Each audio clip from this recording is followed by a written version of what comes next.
আজিৰ এই নতুন দিনৰ আলাপ অনুষ্ঠানত সমবেত হোৱা ৰাজ্যৰ বিশিষ্ট সাংবাদিক আৰু সংবাদ মাধ্যমৰ সৈতে জড়িত সন্মানীয় সুধীবৃন্দ, মন্ত্ৰীসভাৰ মোৰ সতীৰ্থসকল আৰু অসম চৰকাৰৰ মুখ্য সচিব, আৰক্ষী সঞ্চালক প্ৰধানকে আদি কৰি আজিৰ এই আলাপ অনুষ্ঠানত উপস্থিত আমাৰ চৰকাৰী বিষয়া কৰ্মচাৰীসকল, আমি সকলোৱে নতুন বছৰৰ আৰম্ভণিতে ৰাষ্ট্ৰীয় শোক পালন কৰিবলগীয়া এটা শোকাকুল পৰিৱেশত আছো। ডক্টৰ মনমোহন সিঙৰ মৃত্যুৰ বাতৰিয়ে আমাৰ সকলোলৈ দুখ আৰু শোক কঢ়িয়াই আনিছে। অসমৰ পৰা সুদীৰ্ঘ কাল তেখেত ৰাজ্যসভাৰ সাংসদ আছিলে। বিত্তমন্ত্ৰী আৰু প্ৰধানমন্ত্ৰীৰ কালছোৱাত অসমৰ উন্নয়নৰ বাবে তেখেতে কাম কৰিছিলে। কৃতজ্ঞ অসমীয়া জাতিৰ হৈ অসমবাসীৰ হৈ মই তেখেতলৈ আমাৰ শ্ৰদ্ধা নিবেদন কৰিছো আৰু শোক সন্তপ্ত পৰিয়াললৈ আমি আমাৰ শোক প্ৰকট কৰিছো। নতুন দিনত প্ৰত্যেক বছৰে আমি নতুন কিবা এটা কৰাৰ চিন্তা কৰো। আজি আমি লোকপ্ৰিয় গোপীনাথ বৰদলৈৰ সমাধি ক্ষেত্ৰ নতুনকৈ সজাই পৰাই তুলি ৰাইজৰ বাবে উৎসৰ্গিত কৰিলো আৰু কেইবাটাও বছৰৰ পৰম্পৰা ৰক্ষা কৰি আজি আমি আৰু 56খন ইলেক্ট্ৰিক বাছ সেৱা গুৱাহাটীবাসী ৰাইজৰ বাবে মুকলি কৰি দিলো। ইলেক্ট্ৰিক বাছ থকা দেশৰ সকলো ৰাজ্যৰ মাজত বৰ্তমান অসম 6ষ্ঠ স্থানত অৱতীৰ্ণ হৈছে। We are the 6th highest electric bus আমাৰ পজেশ্যনত থকা আমি এখন ৰাজ্যলৈ পৰিণত হৈছো আৰু 100খন ইলেক্ট্ৰনিক বাছ ইলেক্ট্ৰিকেল বাছ এইবাৰ আমাক প্ৰধানমন্ত্ৰী ডাঙৰীয়াই দিছে। এই গোটেইবোৰ যদি আমি এই বছৰত পাই যাওঁ, 2026 চনত গুৱাহাটীক আমি এক গ্ৰীণ ট্ৰান্সপৰ্ট দিব পাৰিম আৰু ফসিল ফুয়েলত চলি থকা বাছ সেৱা আমি প্ৰত্যাহাৰ কৰিব পাৰিম আৰু আমি এটা নিৰ্দিষ্ট গতিলৈ আমি গৈ আছো। মই ভাবো ই অসমৰ বাবে এটা বিশেষ সফলতা হ'ব। আজি আমি দুটা বিশেষ কাৰ্যসূচীও আপোনালোকৰ সন্মুখত ৰূপায়ণ কৰিছো। লখিমপুৰৰ কেবিনেটত আমি ৰাজ্যৰ কৰ্মচাৰী সকললৈকে জিৰো কষ্ট অৰ্থাৎ কোনো প্ৰিমিয়াম নিদিয়াকৈ কেইটামান ইন্সুৰেন্স সেৱা আগবঢ়াম বুলি আমি প্ৰতিশ্ৰুতি দিছিলো। আজি ষ্টেট বেংক আৰু ইউনিয়ন বেংকৰ লগত হোৱা বুজাবুজি চুক্তিৰ জৰিয়তে এই আঁচনিখন 1 জানুৱাৰীৰ পৰা কাৰ্যকৰীকৰণ হল। এতিয়াৰ পৰা ৰাজ্য চৰকাৰৰ যিকোনো কৰ্মচাৰীৰ প্ৰাকৃতিক মৃত্যু হলেও তেওঁলোকে ষ্টেট বেংক আৰু ইউনিয়ন বেংকৰ পৰা 10 লাখ টকাৰ লাইফ ইন্সুৰেন্স লাভ কৰিব। যদি প্ৰাকৃতিক হয়, ডিজিজৰ কাৰণে বেমাৰত মৃত্যু হয়, তথাপিতো চৰকাৰে আগবঢ়োৱা সুবিধাৰ উপৰিও তেওঁলোকে অতিৰিক্তকৈ আৰু 10 লাখ টকা লাভ কৰিব। ইয়াৰ উপৰিও যদি এক্সিডেণ্টেল ডেথ হয়, 1 কোটি টকা তেওঁলোকৰ পৰিয়ালে পাব। যদি দুৰ্ঘটনাজনিত মৃত্যু হয়, দুৰ্ঘটনাত যদি তেওঁলোক পাৰ্মানেণ্ট ডিজেবল হয় 1 কোটি টকা পাব আৰু পাৰ্মানেণ্ট পাৰ্চিয়েল ডিজেবিলিটি হলে 80 লাখ টকা পৰ্যন্ত এই দুইটা বেংকৰ পৰা কৰ্মচাৰীসকলে লাভ কৰিব। আজিৰ দিনটোত ৰাজ্যৰ প্ৰশাসনীয় ব্যৱস্থাক আৰু এটা আমি নতুন দিগন্তলৈ লৈ গলো। নিযুক্তিৰ ক্ষেত্ৰত স্বচ্ছতা, তাক আমি অসমে আজি যি ভাৰতবৰ্ষক পথ দেখুৱাইছে, সি ইতিমধ্যে ৰাষ্ট্ৰীয় স্বীকৃতি পাব সক্ষম হৈছে আৰু অসমৰ ৰাইজেও নিযুক্তিৰ স্বচ্ছতাক অতি উষ্ণভাৱে আদৰণি জনাইছে। আমি আজিৰ পৰা বদলি বা ট্ৰান্সফাৰ প্ৰক্ৰিয়াত এটা স্বচ্ছতা আনিব খুজিছো। তৃতীয় আৰু চতুৰ্থ শ্ৰেণীৰ কৰ্মচাৰীসকলে ট্ৰান্সফাৰ বিচাৰি চৰকাৰী কাৰ্যালয় দুৱাৰে দুৱাৰে ঘূৰি ফুৰাটো এটা নিত্য নৈমিত্তিক কথা আছিলে। নাৰ্ছৰ পৰা আৰম্ভ কৰি ফাৰ্মাচিষ্টৰ পৰা পুলিচ কনিষ্টবলৰ পৰা তেওঁলোকে চৰকাৰৰ দপ্তৰে দপ্তৰে ট্ৰান্সফাৰ পোষ্টিং বিচাৰি ঘূৰি ফুৰে আৰু বিভিন্ন ক্ষেত্ৰত ই ৰাজনৈতিক হস্তক্ষেপৰো এক প্ৰক্ৰিয়া হৈ পৰে। আজি আমি এটা পৰ্টেল মুকলি কৰিছো, যাক স্বাগত সতীৰ্থ বুলি কৈছো। এই পৰ্টেলটো প্ৰত্যেক বছৰে 1 জানুৱাৰীৰ পৰা 28 ফেব্ৰুৱাৰীলৈকে খোলা থাকিব।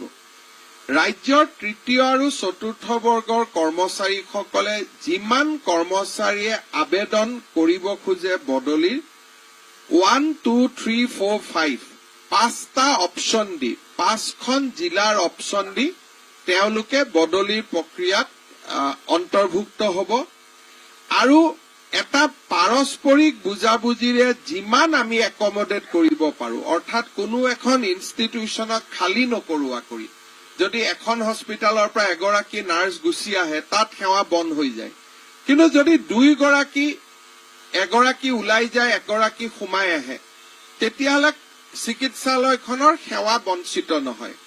সেইকাৰণে আজি আমি এটা নতুন পৰ্টেল, ভাৰতৰ ভিতৰতে প্ৰথম আমি এটা নতুন স্বচ্ছতা আনিছো যে এতিয়াৰ পৰা তৃতীয় আৰু চতুৰ্থ বৰ্গৰ কৰ্মচাৰী গোটেই বছৰটো ট্ৰান্সফাৰ পোষ্টিং হৈ নাথাকে। জানুৱাৰী মাহত পৰ্টেলত আবেদন কৰিব, 28 ফেব্ৰুৱাৰীলৈকে পৰ্টেল খোলা থাকিব। বিহুৰ আগতে 14 এপ্ৰিলৰ আগতে কম্পিউটাৰে ট্ৰান্সফাৰ কৰি দিব, বিষয়াই নহয়। কম্পিউটাৰে লোকেট কৰিব যে এওঁ শিৱসাগৰৰ পৰা ধেমাজি আহিব খুজিছে, এখেতে ধেমাজিৰ পৰা শিৱসাগৰত আহিব খুজিছে। কম্পিউটাৰে তাক লোকেট কৰিব, কম্পিউটাৰে ডিচাইড কৰিব আৰু ডাইৰেক্টৰৰ ডিজিটেল ছিগনেচাৰত ট্ৰান্সফাৰ অৰ্ডাৰ ওলাই যাব। তাত মেনুৱেল হস্তক্ষেপ কাৰোৱে নাথাকিব। সেই স্বচ্ছতাৰ আৰু এটা স্বচ্ছ নিযুক্তিৰ পিছত স্বচ্ছ বদলিৰ এটা নতুন প্ৰক্ৰিয়ালৈ আজি অসমে খোজ দিলে। আপোনালোক সকলোৱে জানে যে যোৱা কিছুদিনত আমাৰ মন্ত্ৰীসভাৰ সম্প্ৰসাৰণ হৈছিল। আমি 18জন মন্ত্ৰীক আমি চেষ্টা কৰিছিলো যে গোটেই অসমত যাতে তেওঁলোকক ভৌগোলিকভাৱে বিতৰণ কৰিব পাৰি। আজি আমাৰ মন্ত্ৰীসভাৰ সম্প্ৰসাৰণৰ পিছত উজনি অসমৰ পৰা 6জন মন্ত্ৰী, নামনি অসমৰ পৰা 4জন মন্ত্ৰী, উত্তৰ অসমৰ পৰা 2জন মন্ত্ৰী, মধ্যম অসমৰ পৰা 2জন মন্ত্ৰী, বৰাক ভেলী আৰু হিলছ ডিষ্ট্ৰিক্টৰ পৰা 3জন মন্ত্ৰী আমি মন্ত্ৰীসভাখনক এটা সুষমভাৱে বিতৰণ কৰিছিলো যোৱা লাষ্ট ৰিচাফলত, যাতে অসমৰ প্ৰতিটো ভৌগোলিক ক্ষেত্ৰকে অসম মন্ত্ৰীসভাই প্ৰতিনিধিত্ব কৰিব পাৰে। যোৱা 2024 বছৰটো আমাৰ বাবে এটা প্ৰাপ্তিৰ বৰ্ষ আছিল। ৰাজনৈতিকভাৱে আমি এক বিশেষ মাইলৰ শিখৰত থিয় হ'ব পাৰিছিলো, কিন্তু সেই বিষয়ে আলোচনা নকৰি আমাৰ ৰাজ্যখনৰ জীৱনলৈ অহা পৰিৱৰ্তনৰ বিষয়ে মই আপোনালোকক কেইটামান কথা ক'ব খুজিছো। যোৱা বছৰটোত আমাৰ প্ৰশাসনৰ হাই পইণ্ট আছিল টাটাৰ ছেমি কণ্ডাক্টৰত বিনিয়োগ। টাটাৰ ছেমি কণ্ডাক্টৰ বিনিয়োগে অসমলৈ এটা নতুন যুগৰ আৰম্ভণি কৰিলে। প্ৰায় 27,000 কোটি টকাৰ ব্যয়ৰ টাটাৰ যিটো semi conductor assemble, tested, mark and package units আমি যাক বনাব গৈ আছো, ই 48 মিলিয়ন চিপছ ই বছৰত নিৰ্মাণ কৰিব পাৰিব। লাৰ্চন আৰু টাৰ্বোৱে এই প্ৰজেক্টটো কাম ইতিমধ্যে আৰম্ভ কৰিছে। ই প্ৰায় 30,000 লোকৰ ডিৰেক্ট এণ্ড ইনডাইৰেক্ট কামৰ সূচনা কৰিব আৰু জাগিৰোডত দিনে নিশাই নিৰ্মাণ হৈ থকা এই প্ৰকল্পটো এই বছৰৰ শেষৰ ফালে মুকলি কৰিব পৰা পৰ্যায়লৈ আহিব। 27,000 কোটি টকা ইনভেষ্টমেণ্টেদি এই প্ৰকল্পই সমগ্ৰ অসমৰ প্ৰতি ভাৰতবৰ্ষৰ যি চিন্তা আছিল সেই চিন্তাৰ এক পৰিৱৰ্তন আনিলে অসমে ফিউচাৰ ইণ্ডাষ্ট্ৰী গুজৰাট আৰু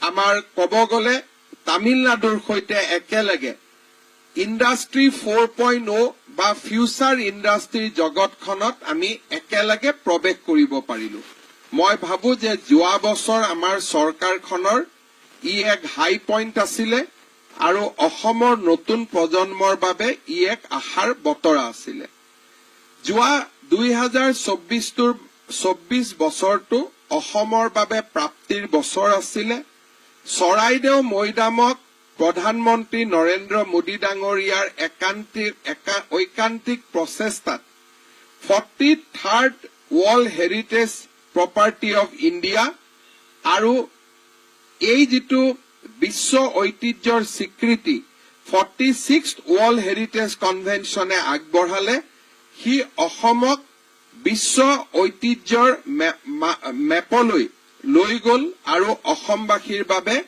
এক বিৰল কৃতিত্ব কঢ়িয়াই আনিলে চৰাইদেউ মৈদামক যোৱা কেইদিনমানৰ ভিতৰতে ইউনেস্কোই আনুষ্ঠানিকভাৱে বিশ্ব ঐতিহ্য ক্ষেত্ৰৰ যিখন লিপি তাকো প্ৰদান কৰিব আৰু আমি ভাবো যে অসমবাসীৰ বাবে ই এক বহুদিনে আশা কৰা গৌৰৱক কঢ়িয়াই আনিবলৈ সক্ষম হ'ল 2024 চনটো অসম আৰু অসমীয়াৰ বাবে গুৰুত্বপূৰ্ণ বৰ্ষ আছিল অক্টোবৰ 2024ত অসমীয়াক ক্লাছিকেল লেংগুৱেজৰ মৰ্যাদা ধ্ৰুপদী ভাষাৰ মৰ্যাদাই অসমলৈ এক ভাবিব নোৱাৰা প্ৰাপ্তি আৰু আনন্দ কঢ়িয়াই আনিলে অসমত ভাষা আন্দোলনৰ মূল আৰম্ভণি হৈছিল যে অসমীয়া ভাষাৰ পৰা বঙালীৰ উৎপত্তি নে বঙালী ভাষাৰ পৰা অসমীয়াৰ উৎপত্তি এই দুইটা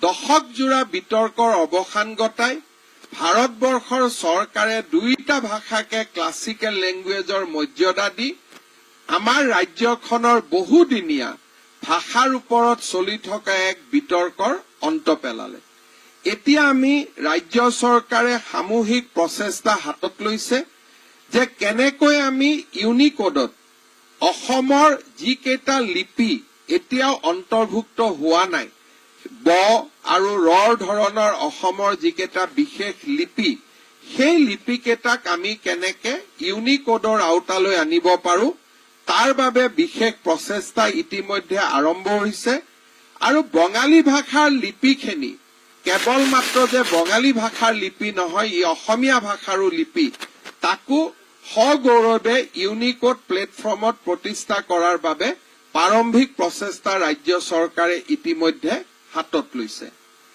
মই ভাবো যে যোৱা বছৰটোত আমাৰ বাবে আৰু এক আনন্দৰ দিন আছিল যেতিয়া প্ৰধানমন্ত্ৰী নৰেন্দ্ৰ মোদী ডাঙৰীয়াই লাচিত বৰফুকনৰ সমাধিত তেখেতৰ বিশাল প্ৰতিমূৰ্তি উদ্বোধন কৰিছিল চৰ্দাৰ পেটেলৰ প্ৰতিমূৰ্তিক লৈ গুজৰাটত গৌৰৱ হয় শিৱাজীৰ প্ৰতিমূৰ্তিক লৈ মহাৰাষ্ট্ৰৰ ৰাইজে গৌৰৱ কৰে লাচিতৰ প্ৰতিমূৰ্তিক লৈ এতিয়া আমি ৰাজ্যবাসীয়েও গৌৰৱ কৰিব পাৰো তেনে এক পৰ্যায়লৈ আমি গতি কৰিবলৈ সক্ষম হৈছিলো মই কেইটামান প্ৰশাসনিক আপোনালোকক এজেণ্ডা মই জনাব খুজিছো 2021 চনত আমাৰ 31খন কেবিনেট মিটিং আমি কৰিছিলো 2022ত আমি 41খন কেবিনেট মিটিং কৰিছিলো 2023ত 40খন লোকসভা নিৰ্বাচনৰ মডেল কোড অফ কণ্ডাক্ট থকাৰ পিছতো 2024ত আমি 33খন কেবিনেট আমি কৰিবলৈ সক্ষম হৈছিলো স্বাধীনতাৰ পিছত 4 বছৰত 143খন কেবিনেট মিটিং আৰু 1922 ডিচিশনছ আমাৰ ৰাজ্যৰ প্ৰশাসনিক বুৰঞ্জীৰ বাবে ই এক নতুন ঘটনা আছিলে আৰু 1922 ডিচিশনৰ ভিতৰত আমি 1876 আমি ৰূপায়ণ কৰিছো